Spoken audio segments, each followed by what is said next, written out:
আজ কি তোর রেহাই নেই, আজ কি তোর গার মনকে খাবো।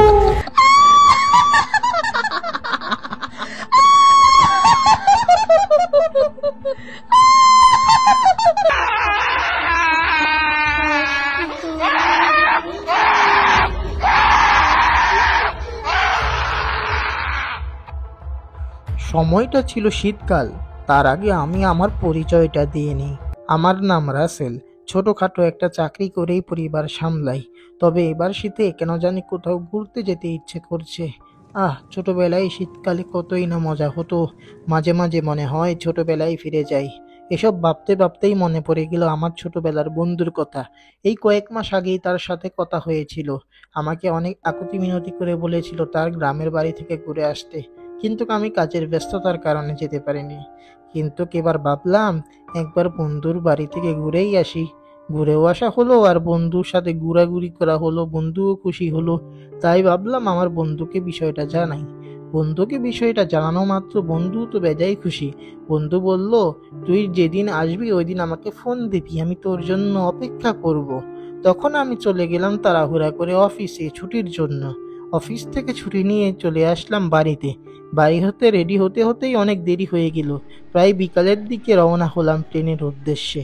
রাত 8টার ট্রেনে উঠে পড়লাম। ট্রেনে উঠে যা দেখলাম, মানুষ নেই বললেই চলে। ট্রেনে বসে বসে ভাবছিলাম সেই ছোটবেলার কথা। কত আনন্দ করতাম, স্কুলে যেতাম একসাথে, বন্ধুর সাথে কত আনন্দ ফুর্তি করতাম। এখন তো আমরা বড় হয়ে গেছি। তখন আমার খুব ঘুম পাচ্ছিল, তাই ভাবলাম কিছুক্ষণ ঘুমিয়ে নিই।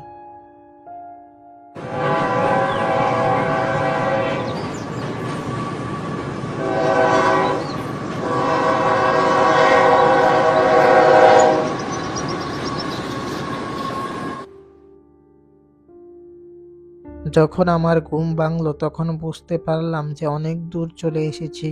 তখন আমি আমার বন্ধুকে ফোন দিতে যাব, তখন দেখলাম মোবাইলে কোনো নেটই নেই। তখন আমি খুবই চিন্তিত হয়ে পড়লাম। যদি না আসে বন্ধু, তখন আমি কিভাবে যাব? খুবই চিন্তিত হয়ে পড়লাম। কিছুক্ষণ পর ট্রেন থেমে গেল। তখন বুঝতে আর বাকি রইল না যে আমরা এখন চলে এসেছি। এক তো শীতকাল, তারপর রাত 3টা বাজে। এখন আমি চিন্তা করছি যে ট্রেন থেকে নামবো কি নামবো না। তখন আমি ভাবলাম হয়তোবা বন্ধু আমাকে নিতে এসেছে, তাই আমি ট্রেন থেকে নেমে পড়লাম। নেমে বন্ধুর জন্য অপেক্ষা করতে লাগলাম। অনেকক্ষণ যাবৎ হয়ে গেল, কিন্তু বন্ধুর কোনো পাত্তাই নেই। অনেকক্ষণ যাবৎ অপেক্ষা করার পর যখন দেখলাম বন্ধু আসলো না, তখন আমি ভাবলাম হেঁটে হেঁটেই না হয় যাই। তখন আমি হাঁটতে শুরু করলাম। বন্ধু আমাকে তার বাড়ির ঠিকানা দিয়েছিল, তাই ভাবলাম ঠিকানা দেখে দেখেই যাই না হয়। এক তো গভীর রাত, আমি একা একা হেঁটে যাব, আমার ভয় ভয় লাগছিল। তখন আমি তবুও বুকে সাহস নিয়ে হাঁটা শুরু করলাম। তখন আমার মনে হচ্ছিল পিছন থেকে কেউ হয়তো আমাকে ফলো করছে। তারপরও আমি বুকে সাহস নিয়ে হাঁটা শুরু করলাম, আর মনে মনে আয়াতুল কুরসি পাঠ করতে লাগলাম। তখন আমার মনে হলো কেউ মনে হয় আমার নাম ধরে ডাকছে, রাসেল, এই রাসেল। এত গভীর রাত, আর আমাকে কেই বা নাম ধরে ডাকবে? আমি তো খুব ভয় পেয়ে গেলাম। আমি বুকে সাহস নিয়ে হাঁটা শুরু করলাম। তখন শুনলাম কি ভয়ানক হাসির আওয়াজ।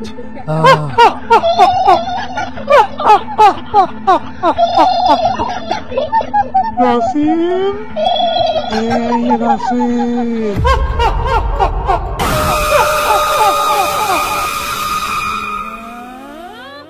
কি ভয়ানক হাসির আওয়াজ, আবার আমার নাম ধরেও ডাকছে। আমি খুবই ভয় পেয়ে গেলাম।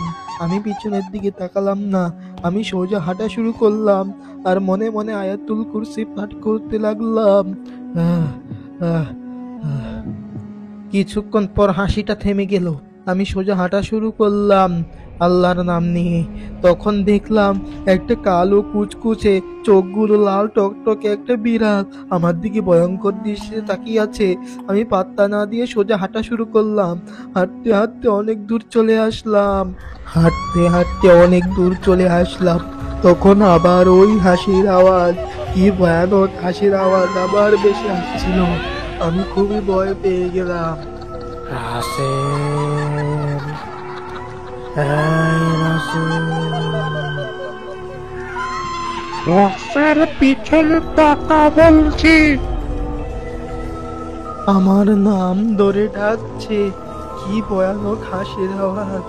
তারপর আমার নাম ধরেও ডাকছে, আর আমার পাও চলছে না। আমি আর হাঁটতে পারছি না।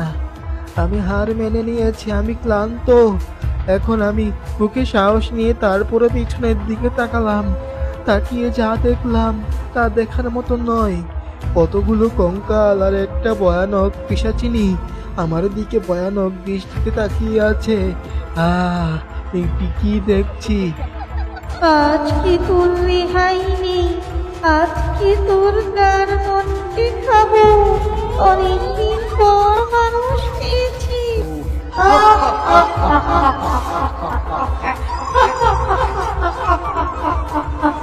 আজ কি তোর রেহাই নেই, আজ কি তোকে আমরা সামান্য মজা করে খাবো। একই দেখছি, তারা আমাকে খাবে বলছে। কি ভয়ানক দেখতে তাদের চেহারা! আজকে যদি জানতাম আজকে আমার শেষ দিন, কখনো আমি বেড়াতে আসতাম না। হায় আফসোস! এই করুণ দৃশ্য দেখতে দেখতে আমার মাথা ঘুরে যাচ্ছে, আর আমি ওখানে থাকতে পারলাম না। আমি ওখানে অজ্ঞান হয়ে গেলাম।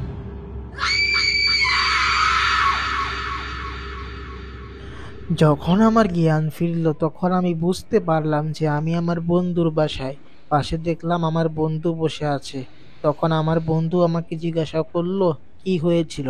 তখন আমার বন্ধুকে আমি সবকিছু খুলে বললাম।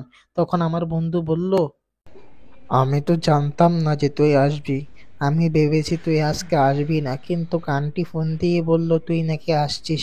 এজন্য আমি তাড়াহুড়ো করে বাইক নিয়ে বের হলাম, তোকে রাস্তায় পেয়ে বাড়িতে নিয়ে আসলাম। তবে তোর ভাগ্য ভালো, তুই বেঁচে গিয়েছিস। এই রাস্তা দিয়ে রাত করে যারা বের হয় তারা বেঁচে ফেরে না। তুই তো অনেক ভাগ্যবান। তারপর আমি খাওয়া দাওয়া করলাম, কিছু খানিকটা সময় বিশ্রামও নিলাম। তখন আমার মনে পড়ে গেল আমার ব্যাগের কথা। আমি তো ব্যাগটা ট্রেনে ফেলে এসেছি। ব্যাগের চিন্তা মাথা থেকে সরিয়ে ফেললাম। জীবনটা বেঁচেছে, এটাই বেশি। আমাকে থাকার জন্য যেই রুমটা দেয়া হয়েছিল সেই রুমটায় আমি গেলাম। গিয়ে যা দেখলাম তা দেখার মতো নয়। দেখলাম ওই পিশাচিনীটাই আমার ব্যাগটা নিয়ে দাঁড়িয়ে আছে, আমার দিকে তাকিয়ে আছে ভয়ঙ্কর দৃষ্টিতে। আমি অনেক ভয় পেয়ে গেলাম। এ কি! মৃত্যুর মুখ থেকে বেঁচেছি ভেবেছি, কিন্তু বাঁচতে পারিনি।